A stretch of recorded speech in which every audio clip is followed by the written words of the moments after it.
Hello everyone, welcome to my YouTube channel. यदि आप लोग एमपी बोर्ड से हैं क्लास 10th के अंदर तो ये वीडियो आपके लिए बहुत मोस्ट इंपॉर्टेंट है। देखिए थ्योरम बहुत मोस्ट इंपॉर्टेंट है और ये 2020 में आई थी, 2020 में पूछी गई थी और बार बार पूछी जाती है थ्योरम।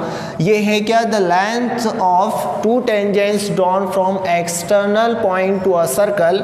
और ये पूछी थी दीपेश ठाकुर ने, ये पूछी थी दीपेश ठाकुर ने, मुझे मैसेज किया था। आप लोग भी कमेंट बॉक्स में जो अपने मन की विचारधारा है वो रख सकते हो, है ना, और उसका सॉल्यूशन आपको ज़रूर हम देंगे। तो देखिएगा यहाँ पर हमारे पास है the length of two tangents drawn from external point to a circle. देखिए ये हमारे पास क्या है, एक सर्कल है और ये हमारे पास एक एक्सटर्नल पॉइंट है, इसको हम एक्सटर्नल पॉइंट बोलते हैं। इसको आप कुछ भी लेट कर लीजिए, मैंने पी लेट कर लिया और यहाँ से टू टेंजेंट में ड्रॉ कर रहा हूँ। ये टू टेंजेंट मैंने ड्रॉ कर दी, ठीक है गाइस।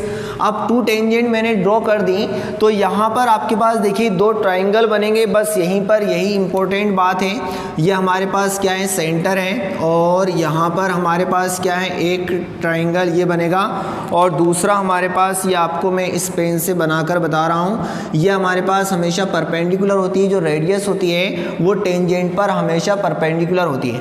यहाँ भी जो हमारे पास सेंटर नाम दे दो इसको और यहाँ पर ए नाम दे दो, इसको बी नाम दे दो। तो यहाँ पर आपके पास ये क्या हो गई, ये जो रेडियस है ये टेंजेंट पर परपेंडिकुलर है स्टूडेंट। अब बहुत ध्यान से देखना यहाँ पर ये इन्होंने बोला था length of tangents drawn from external point. तो ये एक्सटर्नल पॉइंट है, इससे मैंने एक ये टेंजेंट ड्रॉ कर दी और एक ये टेंजेंट ड्रॉ कर दी।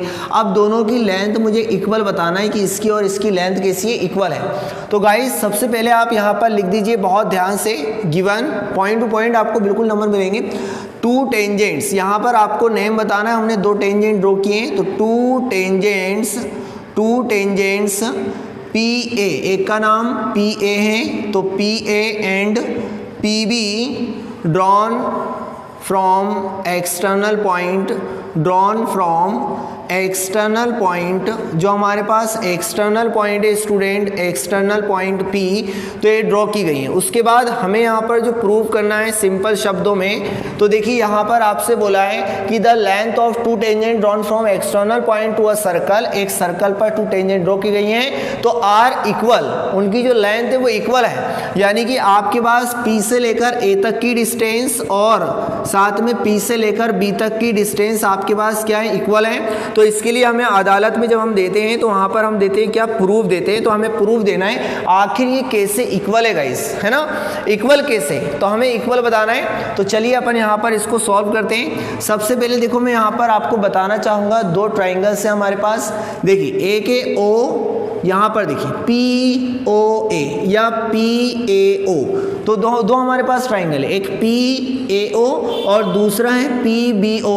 तो मैं दोनों ट्राइंगल के अंदर कुछ सिमिलरिटी बताऊंगा और तीन चीज़ें मुझे सिमिलर बताना है, इक्वल बताना है। तो यहाँ पर देखिएगा आप, यहाँ पर लिख दीजिए in triangle P A O, in triangle P A O and दूसरा हमारे पास ट्राइंगल है पी बी ओ। यहाँ भी कितने का है, 90 डिग्री का है। तो ये हो गया हमारे पास पी बी ओ।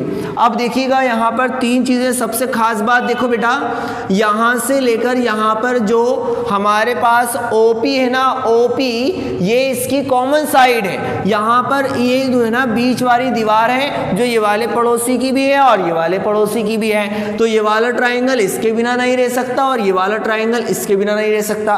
तो आप देख सकते हैं दोनों के अंदर PO आ रहा है। देखो जरा, PO दोनों के अंदर कॉमन है। तो आप यहाँ पर लिख सकते हैं PO जो है, PO is equal to PO या OP भी आप लिख सकते हैं, कोई दिक्कत नहीं है। तो आप यहाँ पर लिख दें क्यों इक्वल हैं, तो आप लिख दीजिएगा ये हमारे पास कॉमन साइड है। दूसरी बात ये है बाबू यहाँ पर कि जो OA है ना, OA और OB ये दोनों इक्वल हैं। तो आप यहाँ पर लिख दो OA और OB जो हैं ये इक्वल इसलिए हैं, क्यों इक्वल हैं, क्योंकि radii of circle, radii of same circle, radii of same circle, ये क्या है, जब दो हो जाते हैं ना नेम तो हम उसको रेडियाई बोलते हैं। है ना। तो रेडियाई ऑफ सेम सर्कल, है ना, एक ही सर्कल की ये त्रिज्याएं हैं, इसलिए यहाँ पर ये दोनों क्या होंगी, ये इक्वल होंगी, समझ रहे हैं ना। अगर ये गोल सर्कल है तो भाई सेंटर से यहाँ की डिस्टेंस ये रेडियस है, तो रेडियस तो सबकी समान होती है ना बेटा।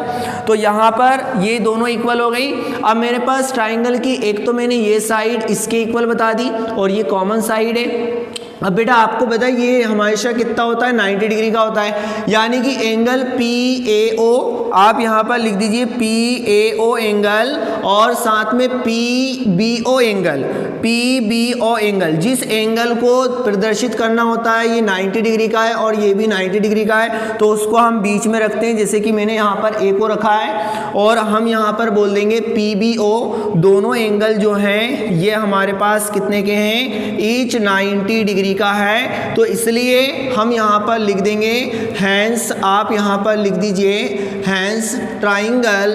हमारे पास जो ट्राइंगल था, जो ट्राइंगल लेके चले थे हमारे पास P और साथ में है AO, तो PAO और ये इक्वल है और कैसे हैं, सिमिलर है, ठीक है ना। तो यहाँ पर यह हमारे पास कॉन्ग्रुएंस, इसका मतलब होता है कि ये कॉन्ग्रुएंस है ना, या कॉन्ग्रुएंट बोल सकते हैं आप, कॉन्ग्रुएंट है। और ये सिंबल होता है किसका, सिमिलर का, कि सिमिलर भी है ना, कौन से ट्राइंगल के, तो PBO के, ये सिमिलर है और कॉन्ग्रुएंस है। यानी कि आपने यहाँ पर कौन सी सिमिलरिटी यूज करी है, तो आप यहाँ पर बोलेंगे देखो बेटा ये भी साइड थी, ये भी साइड थी और ये एंगल है ना। देखो ये साइड और ये साइड, साइड साइड फिर एंगल का नाम आया, है ना, साइड साइड एंगल या एंगल साइड साइड, जो आप लिखना चाहें। तो यहाँ पर बोल दें एंगल साइड साइड कॉन्ग्रुएंस, ठीक है ना, एंगल साइड साइड कॉन्ग्रुएंस। तो आपके पास ये प्रूव हो गया है और इसलिए हम यहाँ पर लिख सकते हैं हैंस।